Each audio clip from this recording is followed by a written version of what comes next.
by the rivers of Babylon. Yeah, we sat down and we cried when we remembered Jerusalem. We were sick, Lord, near to dying. Oh,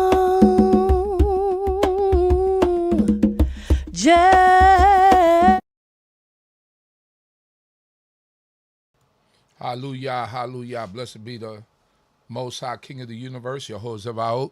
We thank him for our lives, food, clothing, and shelter. We thank him for another opportunity to even speak his words and be able to spread and be fishers and hunters, as we were commanded in the prophecy to be fishers and hunters. So I thank the Most High God for this platform. I thank the Most High God for all of us, all of your lives, and I say early Shabbat Shalom to everyone, and also giving glory to the Creator once again.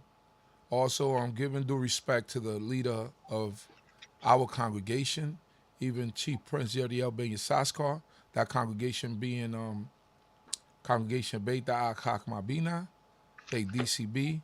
I thank the Creator for all of our lives, for food, clothing, and shelter, and I pray that the Creator will continue to be with us all. My name is Zurishaddai. I'm one of the teachers of Congregation BINAH, CHOKMAH, and we're located in the Red Hook section of Brooklyn, New York. The address is 382 Hamilton Avenue, Brooklyn, New York. I'd like to thank the Creator of heaven and earth for all things and everything, food, clothing, and shelter. And I pray that the Creator will continue to be with us all and bless us. We're going to today go over Psalms 36. And that lesson will be conducted by none other than one of my teachers and my mentors, even Nasik Zurishaddai Ben Yehudah. How are you, Nasik? Great, Baruch Hashem. First of all, I give praises to the Supreme Time Universe, God of my forefathers, God of Abraham, Isaac, and Jacob. Due respect to the platform on leadership, Chief Prince Yeriel Ben Yissaskar, D.C.B. platform. Also to the host Chief Uziel, to the Princess Chief brothers and sisters, and Kohanim, Rabbinate, Murray, and visitors to the channel. I greet you all and tell my forefathers, Shalom Aleichem, and an early Shabbat Shalom. I'll be reading the Psalms that coincide with parts of this year's Sidra. And I always got to every now and then reiterate that some just like the Haftorahs that we read consider align with the Sidra. It might have one or two lines or whatever that coincide with the text of the actual Sidra, a portion that we read within the first 5 books. And so it's the same way with the Psalms, that it might have a few lines or a few verses that might coincide with the Sidra, and you can always expand upon it. Depends on who's your teacher and how they prefer to elaborate besides the current message within the psalm itself. All right, so now we'll be dealing with Toledot, which is generations. Now that word, when we get ready to go into Toledot this time, it's gonna be a little different from when we talk about the Toledot, which is generations or the ancestry of or descendants of Noah, because with Toledot it mentions Noah. These are the generations of Noah in English, and then it talks about his character, his accolades, and then it talks about his descendants, which is his sons Shem, Ham, and Japheth. Now here we come into a Toledot of generations, and it's strange that we're going to talk about the generations of Abraham, but yet we only talking in reference to one son at this particular time, and it's in far as the generations. So the message here actually means a generation or a descendant, and it goes on, starts from the 25th chapter of Genesis 19, the 19th verse, and it concludes at the 28th chapter of Genesis, and it would end, it ends at the ninth verse, 28:9. So most people will see a background. I'm out of town visiting a friend of mine's at this particular time, so the background and everything be a little bit different. I'm gonna be speeding a little bit more in this particular segment, and might hear a couple of different things, while I'm in Charlotte, North Carolina. And well, a good shout out to the whole hospitality of the Brothers of Hashaba of North Carolina. I had a great time with the service there as well, and the teachings that I heard at the congregation of Hashaba Yisrael in Charlotte, North Carolina. So in the 19th chapter, the way it opens up, it says, in the 25th chapter, 19th verse, these are the generation of Isaac, Abraham's son. Abraham begot Isaac, and Isaac was 40 years old when he took Rebekah, the daughter of Bethuel, the Aramean, of Padan Aram, the sister of Laban, the Aramean, to be his wife. All right. So now what is interesting is that the opening, I always like to focus on the opening of every Sidra. And what's very interesting in the opening is that we already know Isaac is the son of Abraham. So why the redundancy of the generations of Isaac? So it's talking about the generation of Isaac, which is the descendant of Abraham, Abraham's son. And then it says Abraham begot Isaac. And Isaac was 40 years old when he took Rebekah, the daughter of Bethuel, the Aramean. All right, when he got married. So what is the real descendants? What it's saying? That is Isaac was an item of controversy? Because we already know that Abraham was his father. So why repeat that in a sense? That Abraham actually lived to get this son Isaac. Because Isaac, at this particular point in time, in the beginning of the Sidra, he has no children. And we know we just left with the last Sidra of Kaye Sarah, the life of Sarah. And she dies in that particular portion. And Isaac, she died at 127. That makes Isaac 37 years old. So now we're talking 3 years after the death of his mother. And we read about the marriage preparations where Abraham had to seek a wife for his son Isaac by sending his servant back to his homeland to get a wife. And hence come back with Rebekah, the daughter of Bethuel, and then the sister of Laban. So it's interesting that he brought her back at this particular time, but we have a 3-year span between the death of Sarah and Isaac actually marrying this woman, Rebekah, which we refer to in Hebrew as Rivkah, which is one of the matriarchs. And then when we go back and it gives more of her pedigree in this particular thing that we already knew that where she's from. We already knew prior to who's a relative, but it focused more around her, and talking about what is the real descendants of Isaac and what's the real descendants of of this family. So when we go further, and it said, and she was barren, and which is strange that all the matriarchs were barren, even Leah, but because of her condition, as we go later on, and we look, because of the affection that was shown to her, the Creator opened up her womb. So I let you know that Mother Sarah was barren for a moment, Rivkah is barren for a moment, and now, as we get on with Jacob, when you get to the wives of Leah and Rachel, they both would have been barren, but because of his feeling towards Leah, the Creator, help her be fruitful a lot sooner. All right. So now when we go further, it goes on to say, and Isaac entreated the Lord for his wife because she was barren, and the Lord let himself be entreated for him, and Rebekah, his wife, conceived. All right. So now, in the Hebrew, you read a little bit different, and in reference to they both prayed for the same thing. But Isaac waited a while, and then he prayed for his wife to have a child.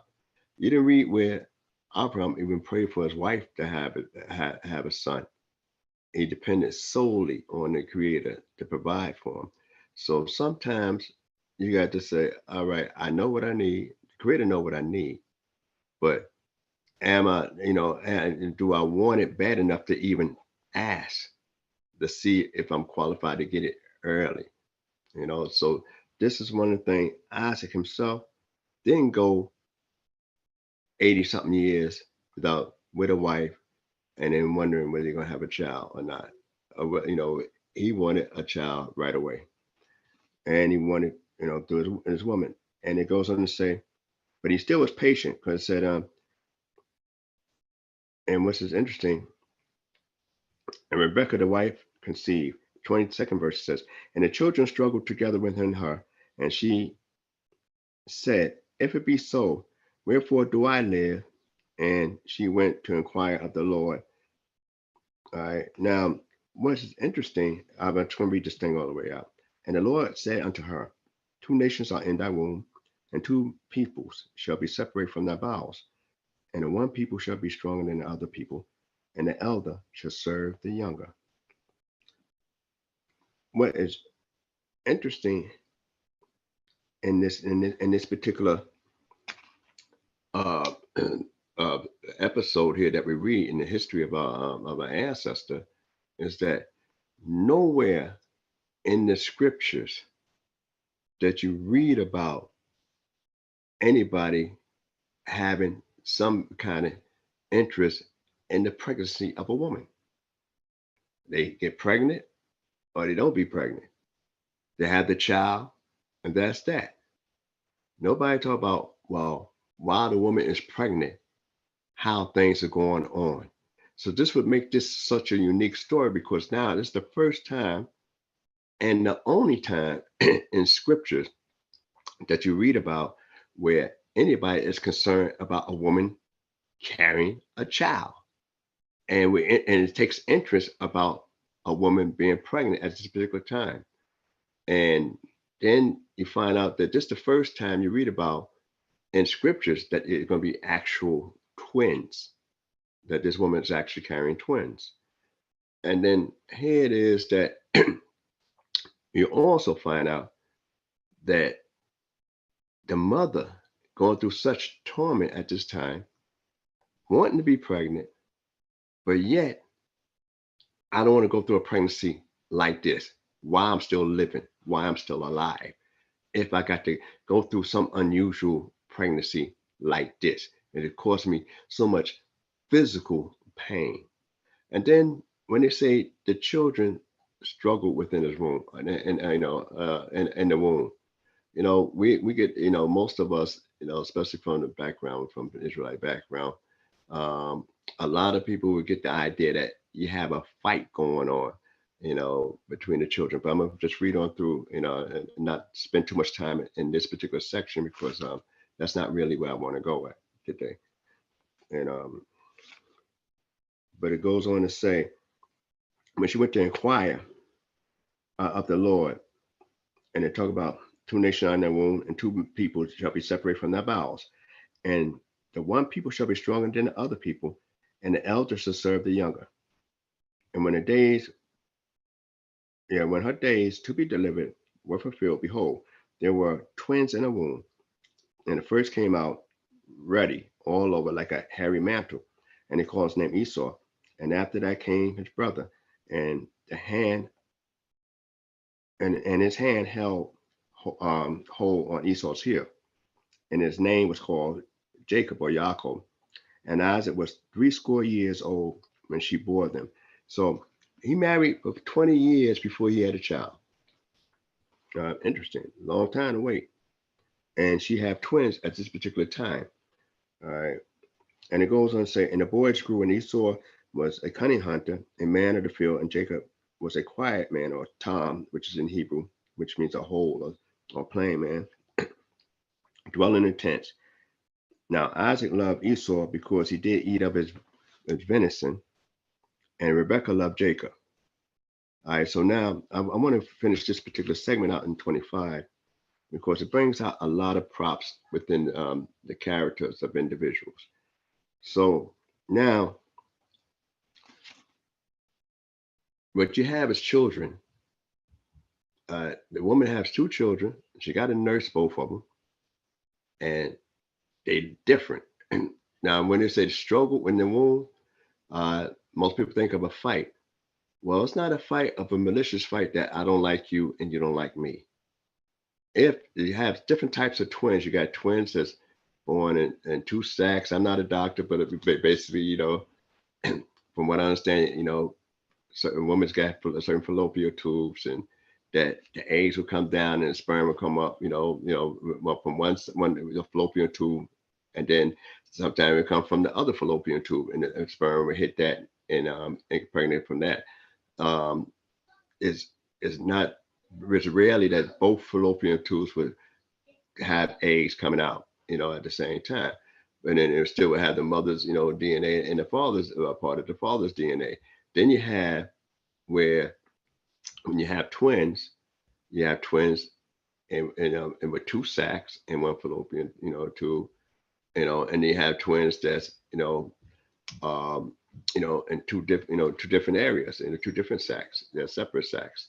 So now, mind you, I'm not a doctor, but those could Google it on, Google it up and stuff like that, but what's interesting, and this is scriptures, 1,000 years, you're talking about 3,700 years or more, before science started being able to look through a woman and say whether it's going to be a boy or a girl, or study the fallopian tubes and everything, which is remarkable. But here it is that you have this, when they say they struggle, if you have 2 twins and 1 sac in the same fallopian tube, then it'll be close bounds. So now the struggle is how I'm going to be fed. The nutrients is how I'm going to be fed. Because you have paternal twins, you got identical twins, and it's like 4 different categories of twins they talk about in the science area. But but if you have 2 twins in 1 sac in 1 area, where there's no room, and they're all trying to be nurtured with the same nutrient. So the struggle is not just to be able to move about, but also, can I get me some food? Can I get me some nourishment? Because now you have a certain type of twins where, they're actually feeding off of the same nutrients. And it's like my turn and this turn. If I can bring it in a layman's terminology, is a woman that is basically only have 1, God forbid, but anyway, 1 breast and 2 kids trying to suck milk off of that 1 breast. And she just have enough milk to sustain 1 child, pretty much. So that would be the struggle. The struggle is in the struggle of survival, not in the struggle of being malicious. So those are some of the things I like to bring out as we go forward. And when we look further, it says that in the parents' feeling for each child was different. The father loved Isaac simply because he ate of his venison, whereas the mother loved Jacob, in general, period. Now you have what they call love, and somebody say, I love you, but you got this thing that I don't like about you. Now, you have 2 types of loves that you talk about. It's that I love you, but it's this little area here, I have a problem with you. Then you have a love of the heart and a love of the mind. The mind becomes very analytical. The mind itself says, yes, I'm gonna look at the examination of why should I love you so much? Where the heart just say, I just love you in general.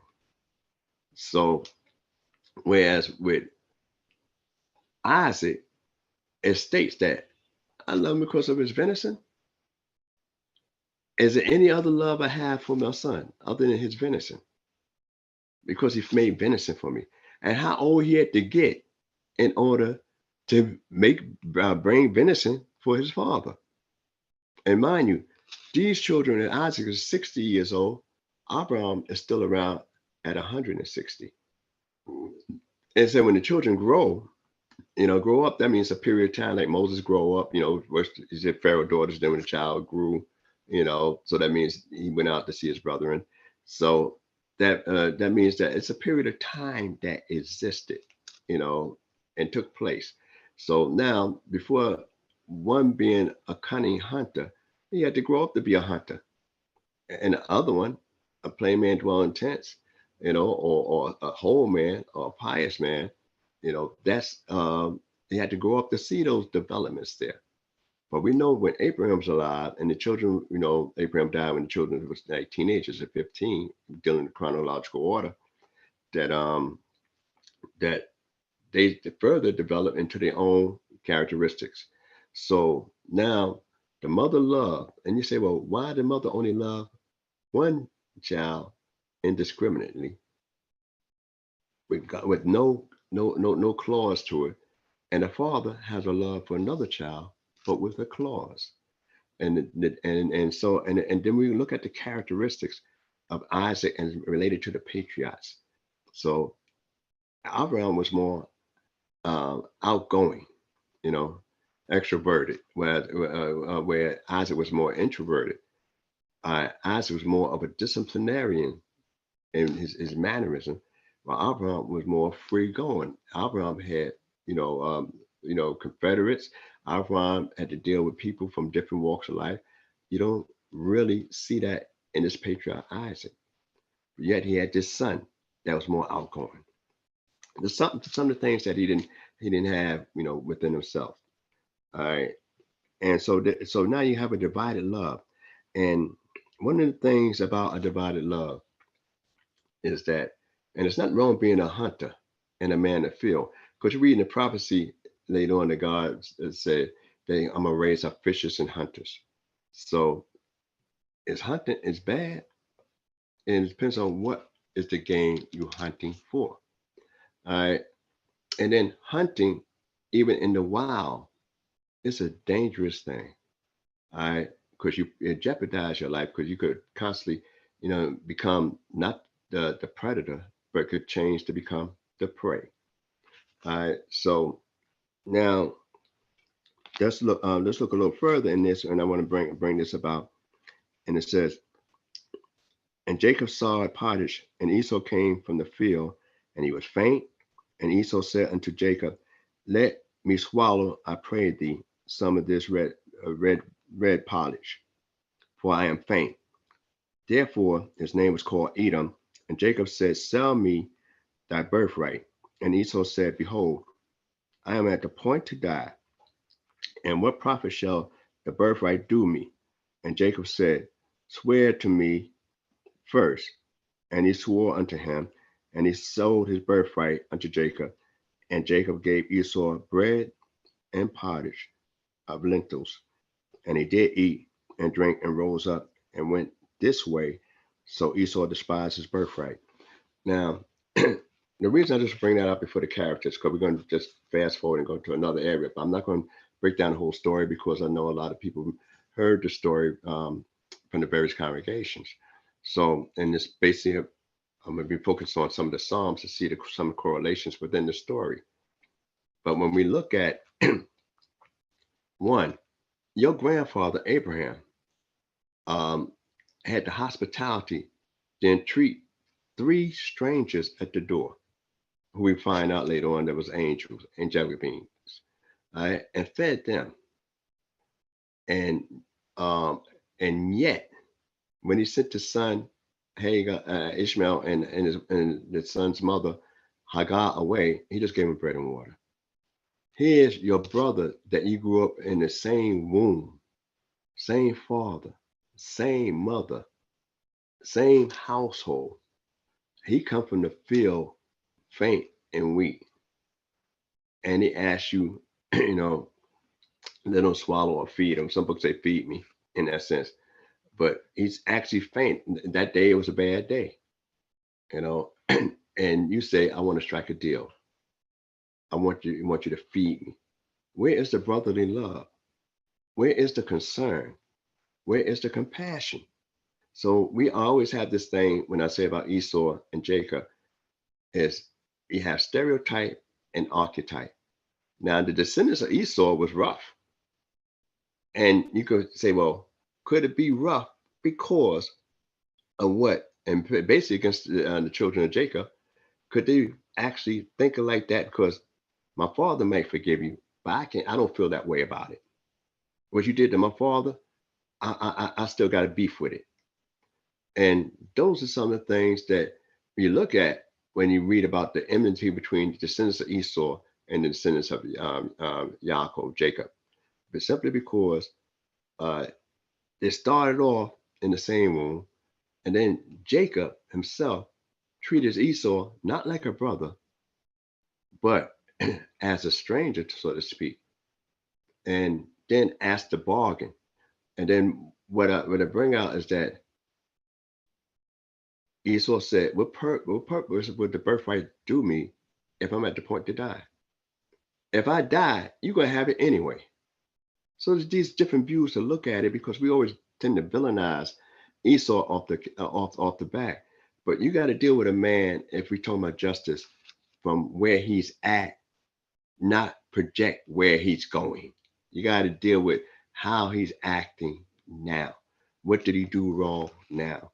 So now when we look at it from that perspective, in that sense, then you got to say, okay, Jacob said, no, I'm not going to give you anything until you swear. If Esau, don't honor it, and we got to understand what a birthright is in the East. Because a birthright is not necessarily blessings as we find later on. Birthright is certain positions in the East. That's what the birthright is. It's certain, if you had the birthright, you had certain positions, certain, gratuities as a birthright, but not in the sense, that you're actually better than the next individual. So Esau sold his birthright. And then what would show you another character of Esau is that if you treated me like that, and I'm your brother, and you want to bargain with me when I'm at the point to die, and you say, sell me something in order for me to eat, no compassion, and you got it there, even if you gave me more than just the beans and you gave me some bread and you gave me something to drink, but it's just the idea that you did that, and I walk off and say, I don't have a problem with you. I have a problem with the concept of a birthright. To me, that sounds a little bit more noble than to say, most of us say, I got a problem with you, not with the birthright. I got a problem with you. I hate you. I despise you. But the book, as we read the book, Esau did not despise Jacob. He despised what was the cause for Jacob to act that way towards him, which was the birthright. So that brings a different spin on how we look at those things. So, and we know automatically that we're going to fast forward to another episode. I want to deal with the wells that Isaac went. There was a famine in 26th chapter, and just like in the days of Abraham, and then and it said, and Isaac went in the 26th chapter, went unto Abimelech, king of the Philistines, into Gerar. And the Lord appeared unto him and said, go not down unto Egypt, dwell in the land which I shall tell thee of, sojourn in this land, and I will be with thee, and I will bless thee. For unto thee and unto thy seed I will give all these lands, and I will establish the oath which I swore unto Abraham thy father, and I will multiply thy seed as the stars of heaven, and will give unto thy seed all these lands, and by thy seed shall all the nations of the earth be blessed themselves, because that Abraham hearkened to my voice and kept my charge, my commandments, my statutes, and my laws, and Isaac dwelt in Gerar. All right. So Isaac now actually get his first encounter with the Creator. You know, he prayed earlier, but his actual first encounter that we read about is at the time of a famine, because Isaac tended to imitate his father's movements within the land. And he went unto Abimelech. You notice that he went unto Abimelech instead of going to Creator.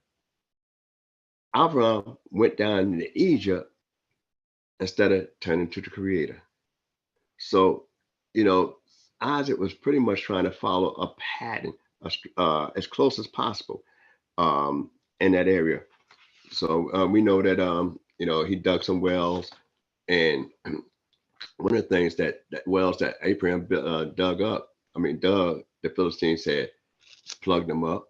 We know that Isaac had redug several wells, and then finally he was able to have a well that was open, which in the first one that was open that they had no problem with was Rehoboth, because Isaac, when the Philistines pressed him, he'll move on, and he'll move on to the next one. But the story about the wells I'd like to focus on is that a well, you got water from above and water from below. Not only is following the pattern of his father and stuff like that at that particular time, but the water from above coming down, you know, that's supposed to be more divine. The water from below, you got to work to pull it up. So he actually put some work in the digs. He said, well, why did the wells that Abraham dug was filled up? And why is the wells that Isaac finally dug was actually, you know, stay full? Sometimes you got to say, okay, Abraham was more freely a free man and giving things. So when you, and it goes back to the love situation and the compassion situation, that sometimes you could be free with your love freely, and then when you're so free with the love, it tend to be, you know, discarded after a while because it's given so free. You know, Isaac was more reserved. So since he's more reserved in his love, then actually his love would last a little longer in a sense. Because when people just open themselves up to anything, then the more you open up to people, the more actually after a while they figure, that's not really worth that much. Anything that's in abundance tend to be cared for very little. But those things that become rare tends to be more, you know, precious in one's eyesight.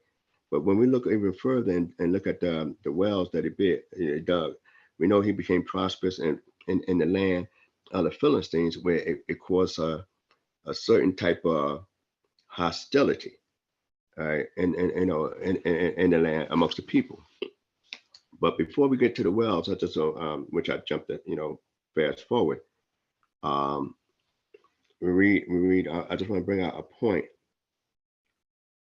that in the 26th chapter of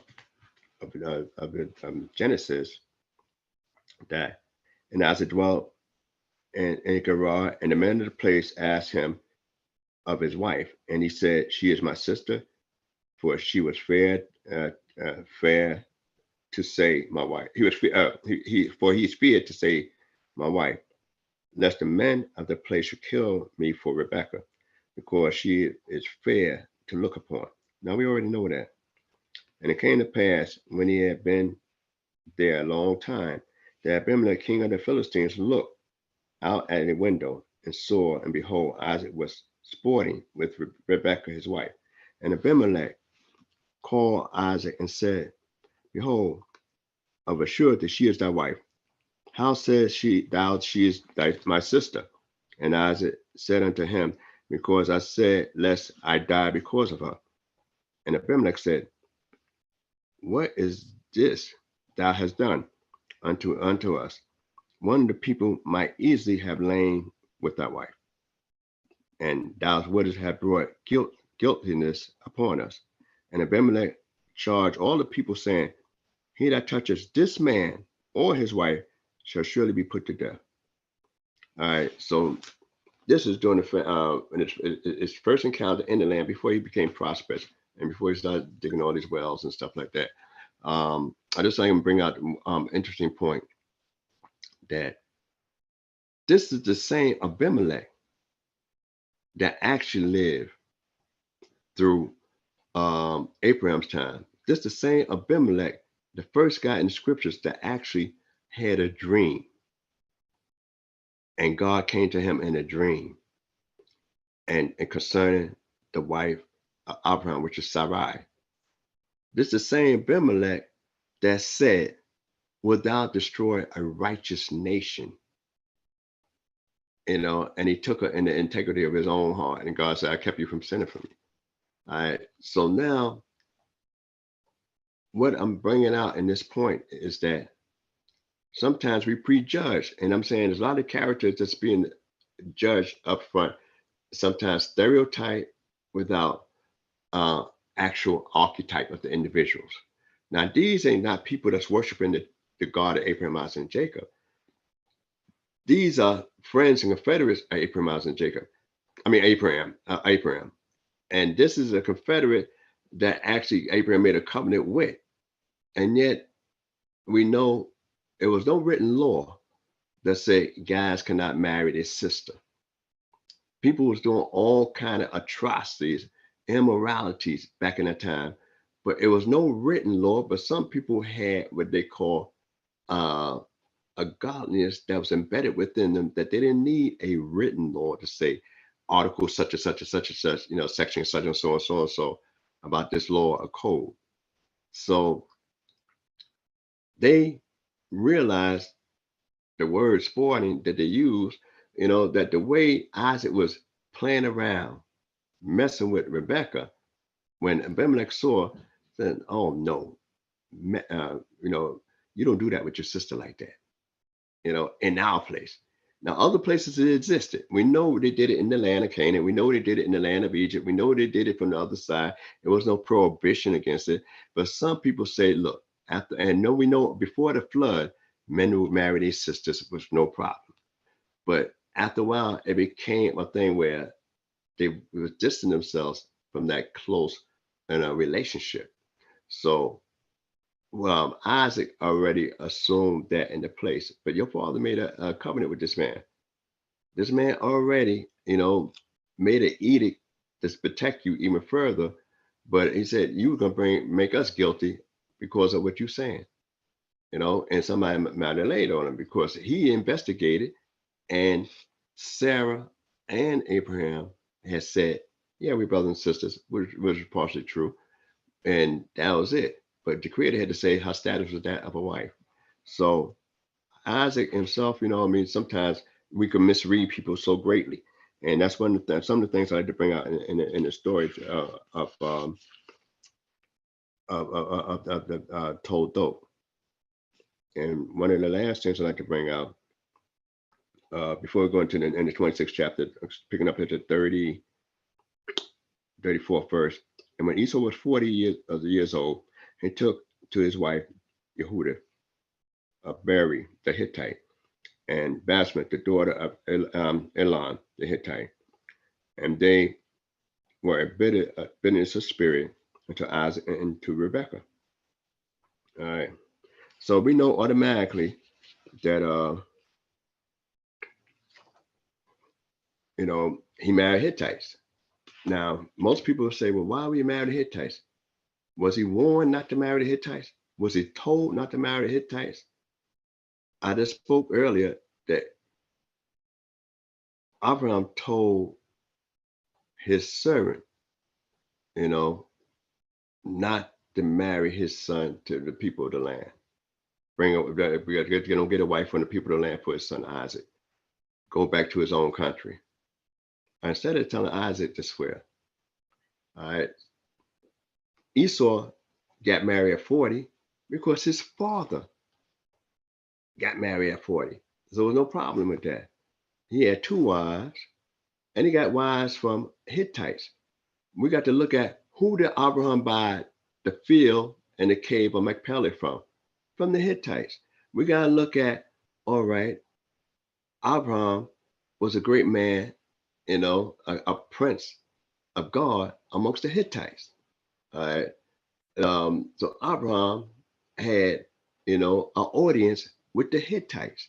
So even it never prohibit, and said that, that we read about in scriptures that Esau was not supposed to marry a Hittite. It was never said that. Abraham came, the first time we read about a marriage staying within a certain location was only concerning Isaac. We never, even Ishmael, even though he was put out, his mother got him a wife of her people, for Ishmael to marry. So that being said, we goes on about the blessings and stuff like that.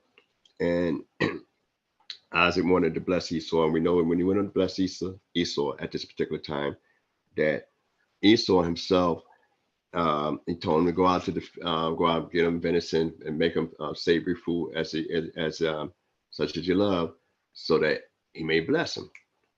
So Esau going out. Now Rebecca heard this here and told her son Yaakov to do, get 2 kids of the goat, and she'll make such savory food for her husband, that such as you love, so he get the blessing. So one of the things is that she said,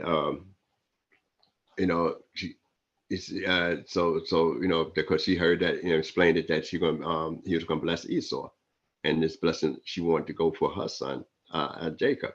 Now imagine the mother who bore these children, birthed them into the world, saying, I want you to get the blessing. That's a real strong, rough family, thing. And, between the mother to decide between the kids.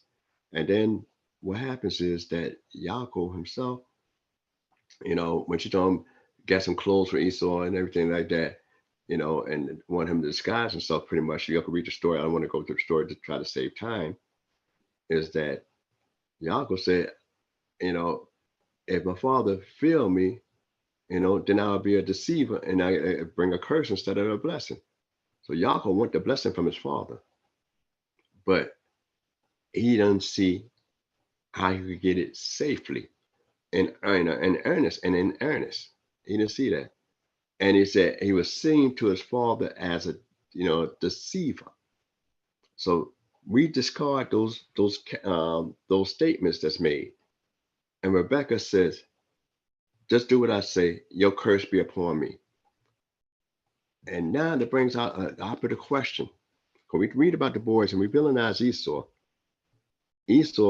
doing what his father told him to do, going to risk his life to go out to hunt and bring him venison and prepare it himself.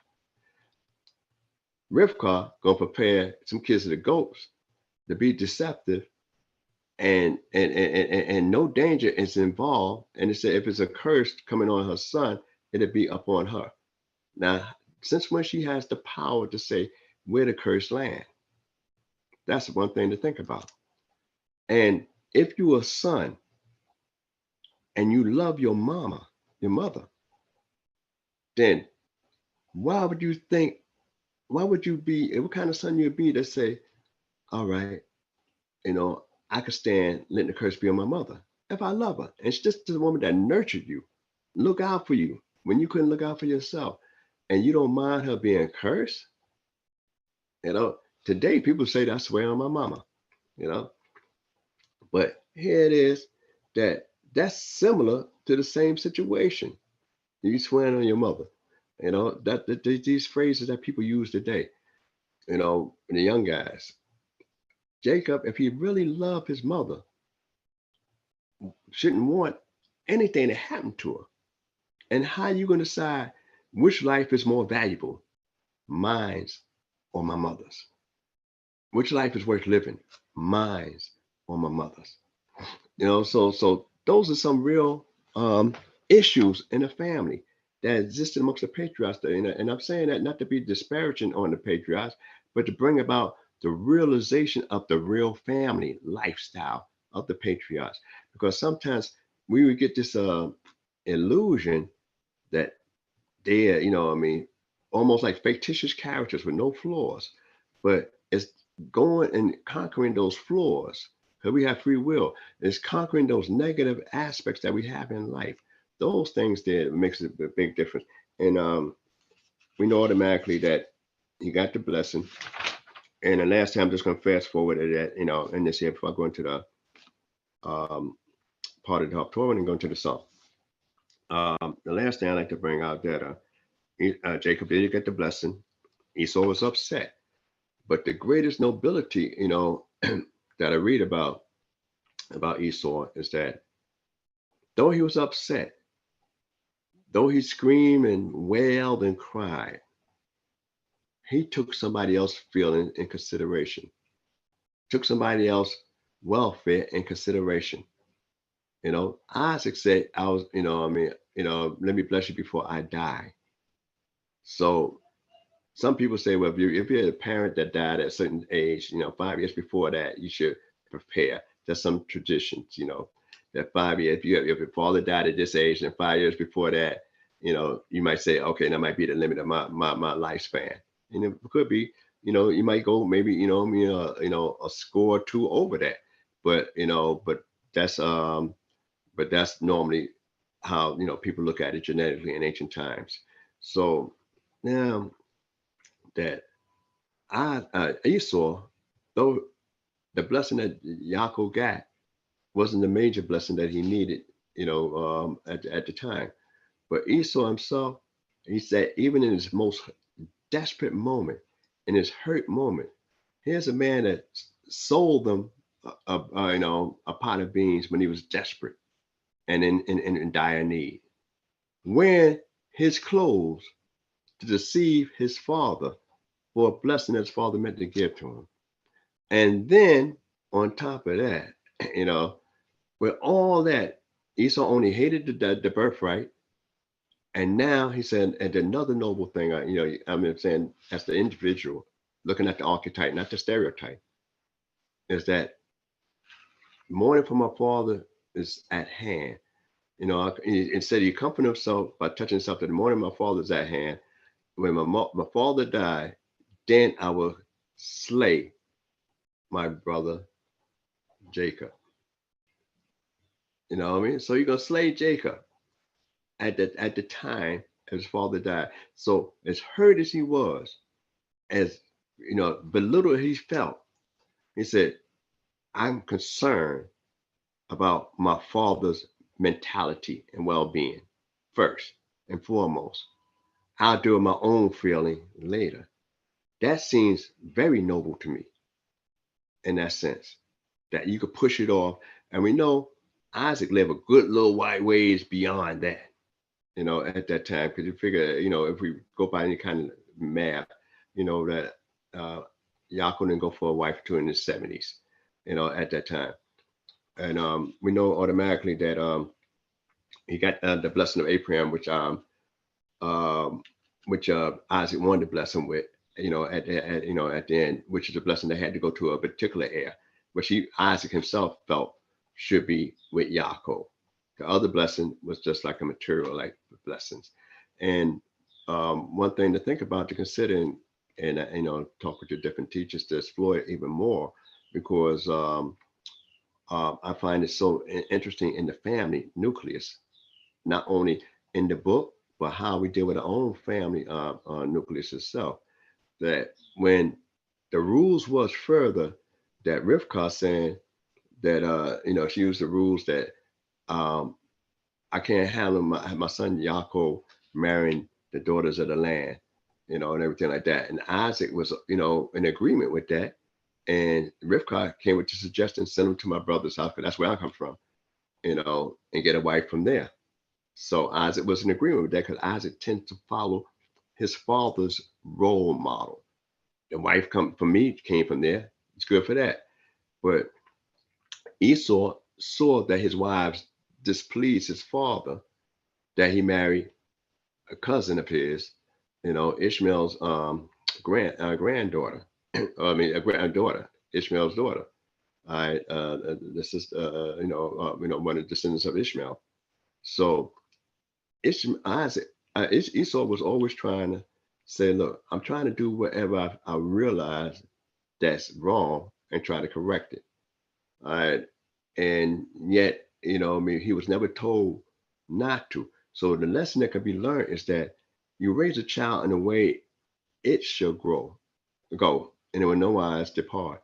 So sometimes that means that if you got 5 kids, you really got one, because each one is an individual, and you got to educate them, nurture them that's unique to that individual child.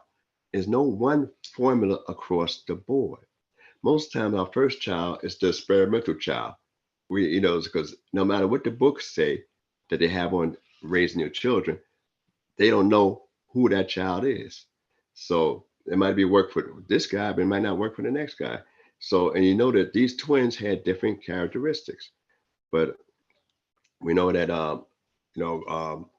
as the story ends here, that Yaakov goes towards his uncle's house under the rules of looking for a wife, which he was going to get one need to get one anyway. But his mother said, I don't want to be deprived of both of you in one day.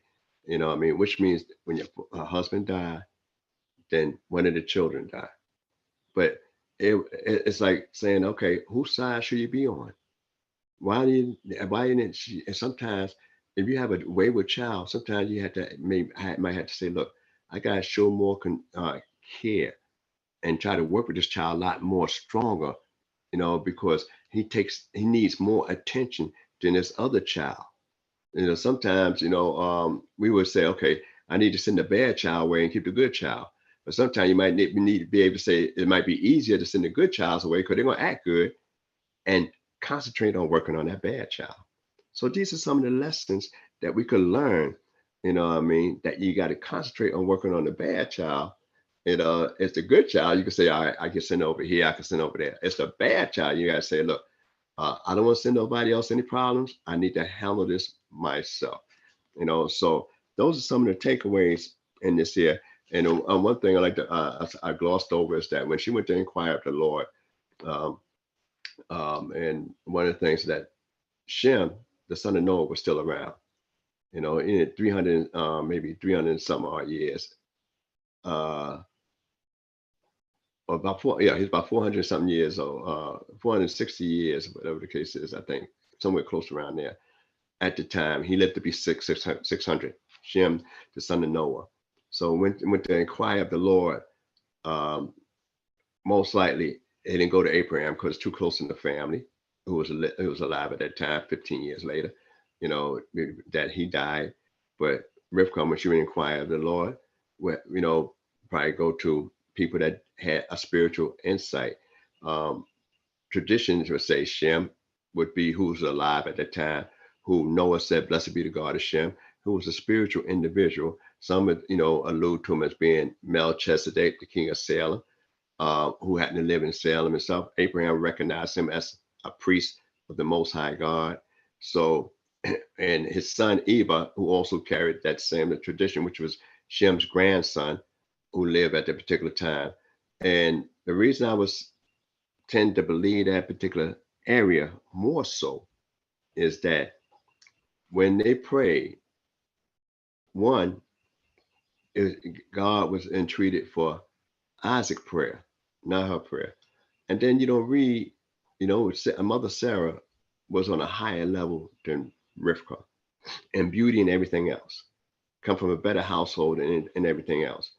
But yet, and on a mission a more divine mission, more so than Rivkah, even though I'm not taking away anything from Rivkah itself, except just citing some of the issues there. And we don't read nowhere in the scriptures where the Creator spoke to the matriarch, who's supposed to be, a role model for all women, the pit from which we was dug, that he ever spoke to her directly. We don't read that. So when you read that she went to inquire of the Lord, it had to be through some other person. She left from her location to go to another person to get this information, coming from the household she comes from. and the way she moved into deception. So that was employed here, you know. So we know if we're deceptive and doing something that's not say on up and up, then the creator, you know, why would he be entreated by us in a situation? So we're gonna go straight to I'm just gonna touch on a little bit of Malachi, just a couple of verses in there, and it's saying, because I said the stereotype, then I'm going to the 36th chapter of Psalms. So in the book of Malachi, let me get my eyes here for a minute.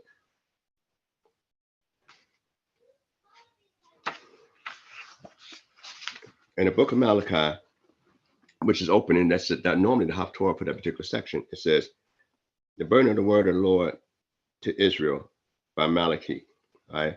Malachi, which is, you know, my messenger. Now, Malachi, what's unique about that Malachi is that when it comes to the certain of the prophets, that Haggai, Zechariah, and Malachi all live at the same time. They're the last of the prophets at this time. And then the information that they get at that time is a lot murky when it comes with prophecy, as opposed to guys such as Isaiah, such as guys as Jeremiah, even Ezekiel was a stronger, you know, his prophecy was a lot stronger. And Daniel, because they lived on the time of the first temple. We had the Urim and Thummim, and you had the Ark of the Covenant. So their visions are a lot more on a higher level than these latter prophets, where it becomes murky, and when we talk about the future of certain things that's going on. But I like it's open up, and then I'm going to the Psalm, just a few verses on it. It says that, all right, when it says the burden of the word of the Lord to Israel by Malachi, you know, it's usually in the Hebrew says bayad, by the hand of Malachi. So that means that, and use the word, you know, Messiah, which is like in the sense of, I'm got to carry this in my hand, a burden, what? A words.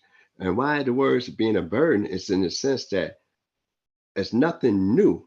I'm going to tell you, everything that other prophets have said is already been told. So there's no new prophecy going to be coming here. What it is that I need to address your current situation. And this is during the Second Commonwealth, after they actually left out of Babylon and start pretty much establishing the second temple. And it says, I have loved you, said the Lord. Yet you say, when thou hast loved us. We have the question, by what? Show me a token. How can you prove it? We had the nerve to say that to the Creator. You know, and what's interesting, it says, this is the why is a burden that Malachi got to bring, because first of all, before I could tell you about yourself, I must at least address how good you possibly should be. You know, what status of the Lord abilities that you actually have, so you could take it a lot better. So the burden of the word of the Lord for Malachi said, before I had to tell them about themselves, I got to let them recognize how great they really are held, what kind of esteem they actually held on, before I even tell them about what God want me to, you know, express to them. So that's one of the things. And then saying that, you know, God I love you. And then we looking for by what? So why we will say by what? When you get far removed from God, it's like, it's hard for us to imagine sacrifices every day in the temple. It's hard for us to imagine that, you know, you got to bring up this lamb and this all the time, you know, in the temple, because we're so far removed from it.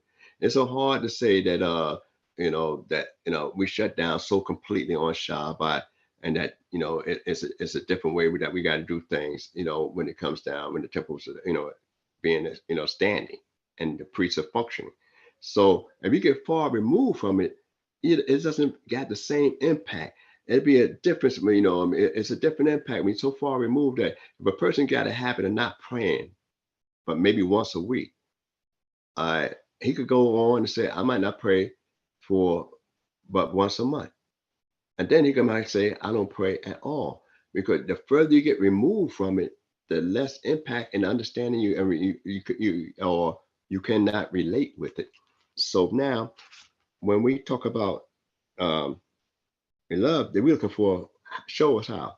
Because we went into captivity, we come back into the land, and when we come back into the land, we had to work on the temple. We don't have all the items that we had in the first temple, and we got hostile people living in the land at this particular time to show us how you really love us, being that we was in jail for 70 years, and then we come back into the land. And when we come back into the land, we got all these obstacles to face. So, like, we want a magic kingdom, so to speak. And then the prophet replied, you know, was not Esau Jacob's brother, said the Lord? Yet I loved Jacob, but I hated Esau and made his mountains a desolation. I and gave his heritage to the jackals in the wilderness. Whereas Edom said, we are beaten down, but we will return and build the waste places. Thus said the Lord of hosts, thou shalt build, but I will throw down. All right. So that's the part of the Haftorah I want to deal with, and that's all I'm going to deal with in the Haftorah before I go to the 36th Psalm. But I'd like to elaborate just a couple points on that. And when and looking at that is that every nation under Nebuchadnezzar that was taken into captivity never came and built their land back up and came back to their own homeland, except for two. One is Egypt, who had a 40-year bid under Nebuchadnezzar, and then they was supposed to go back into their land for 40 years. We, the nation of Israel, had a 70-year stay in Babylon. So naturally, a guy born after 20 years in the heart of Babylon, what do you know about Israel? He's speaking Babylonian. He grew up in Babylonian culture, and they, for far as he's concerned, it's just they're radical about the temple, about the sacrifices, about the worship.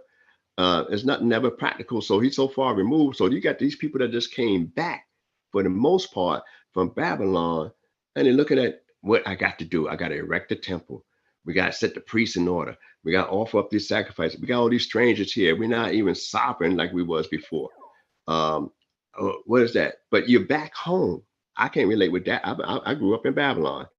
I'm 40 years old, or I'm 20. I'm 35 years old. If I'm 35 years old, I don't. They've been in Babylon 35 years already. What I know about Israel? I've never been there. So now I'm here. So the prophet let you know that Esau, who's also a descendant of Abraham, also a descendant of Isaac, also was given Mount Seir. He also had to go into captivity.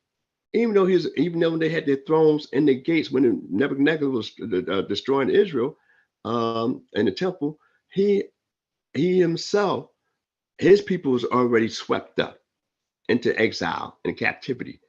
And they never ever reestablished Mount Seir as a homeland for Edom. The Egyptians were still able to go back to their homeland because they hosted us for so many years in their land.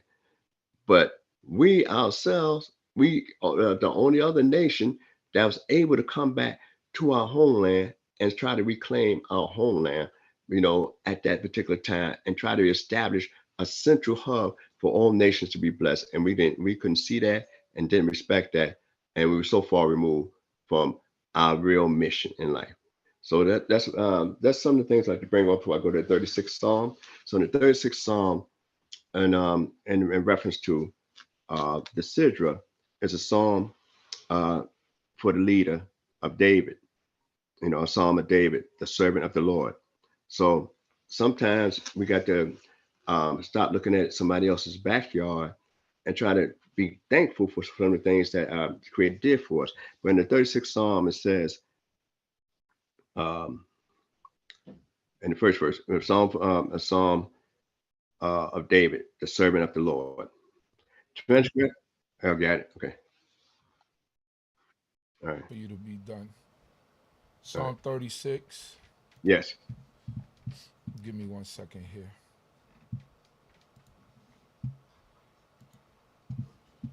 Psalms 36. It reads, for the leader, a psalm of David, the servant of Yehovah. Transgression speaketh to the wicked.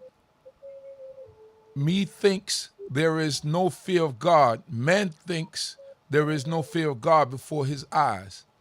For it flattereth him in his eyes until his iniquity be found and he be hated. The words of his mouth are iniquity and deceit. He hath left off to be wise to do good. He deviseth iniquity upon his bed. He setteth himself in a way that is not good. He abhorreth not evil. All right there, all right.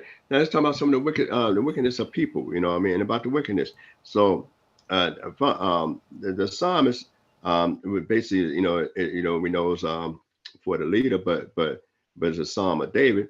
He just talking about those people who constantly think about doing evil, concentrate on doing evil. We have a lot of deception that goes on within the first part of the book. But this here, when we talk about the people that's thinking about doing evil, like I say, we will focus not so much on Esau, not so much on Jacob's action, but we got to focus on the Philistines when Isaac built those wells. And they was jealous simply because the well he dug provide water, life-sustaining force, and yet they after he dug them, they don't mind the life-sustaining force. They just want to force Isaac away from the life-sustaining force. So let him do the work, make him move on, and assess it. So in other words, we call that robbery today. You know, in the streets they say strong arming. You know, and that's what they did. So Isaac, you know, was forced to move several times when he dug the well. And these people did it wicked because simply because he was being prosperous in the land. You know, that was it. And during a time of a famine. Continue.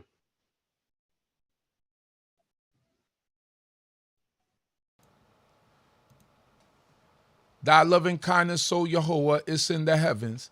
Thy faithfulness reacheth unto the skies. Thy righteousness is like the mighty mountains. Thy judgments are like the great deep. Man and beast thou preservest, O Yehovah. How precious is thy loving kindness, O God, and the children of men take refuge in the shadow of thy wings. All right there, before we go further to the ninth verse. All right.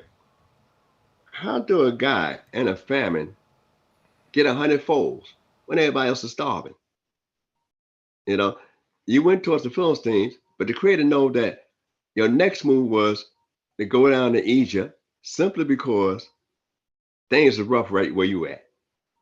And the Creator had to give him an assurance. Look here, I'm gonna bless you. Stick around. You know what I mean? And I got to show you and prove to you I'm gonna bless you because this is the first time I'm really talking to you, Isaac. I know your father listened to me. That's why he did so well. So imagine, you know, am I really hearing what God's saying? And you got to think from even Isaac's perspective. This is you talking to my father. I'm hearing his voice for the first time, you know, in reference to staying in the land of a famine. And my father went down in the land of famine and came out okay, you know. And here it is that you're the same God that talked to my father and had him almost get ready to slay me on the altar. I mean, if I'm really hearing this correct, you know, like that. So it's a lot of couldn't imagine a lot of thoughts going through Isaac's head at this time. You know, when you're in a place that people really don't care for you that much. But let's go a little bit further. What it says, ninth verse. Verse 9, it reads, they are abundantly satisfied with the fatness of thy house, and thou makest them drink of the river of thy pleasures. For with thee is the fountain of life, in thy light do we see light. Right there. That right there and there. All right. So don't Isaac obeyed the Creator and was prosperous. Not only he built he was prosperous in the land, he got a well that was a room for him, and he got another well, and also he wound up building a well in a place called Beersheba, you know, the well of the oath, the well of a promise. A lot of stuff took place at the well of Bathsheba. So when we read this here, you can relate it more to Isaac's situation dealing with the Philistines and about the prosperity of Isaac as opposed to, say, Jacob and Esau, which the Torah actually focus on in relationship to that area. But let's read a little bit further and finish it out. Verse 11 reads, O continue thy loving kindness unto them that know thee, and thy righteousness to the upright in heart. Let not the foot of pride overtake me, and let not the hand of the wicked drive me away. They are the workers of iniquity fallen. They are thrust down and are not able to rise. Hallelujah. Hallelujah. See, that's one of the things about the psalm and about Isaac. Like, imagine they push him away from the well, but they couldn't push him out the land, and that's something. And they wanted to make a covenant with them because they seen that God is with them. How many people that can see God is with you, but you might not see it? We have another character later on, which is called Joseph, that every place he was went in the hard times, the other people seen that God was working through him, but Joseph couldn't see that. He had to come to grips with that later on. So we know that Isaac obeying the Creator, other people seeing that something mystical going on. And the same people that was pushing away the Philistines, they wanted to make a covenant with them for him to dwell in the land. So with that, I hope you got some of what I said, and any mistakes been my own. And also, I forgot to address a question, a statement that was brought by one of the sisters a while back, a couple weeks back, about angels. I think she mentioned about don't never die, but they go on to another. Planet. We don't know about that. What they do after that? We know that the Creator sends them on a mission, and when the Creator sends them on a mission, then after that, that's over with. So with that, I hope you guys have what I said, and I would say Shalom Aleichem, early Shabbat Shalom. Any mistakes for my own. Hallelujah. Torah Rabbi Nasik, thank you for the time and the effort. May the Most High God bless you. Hallelujah. Shalom, shalom. Hallelujah. Shalom, shalom.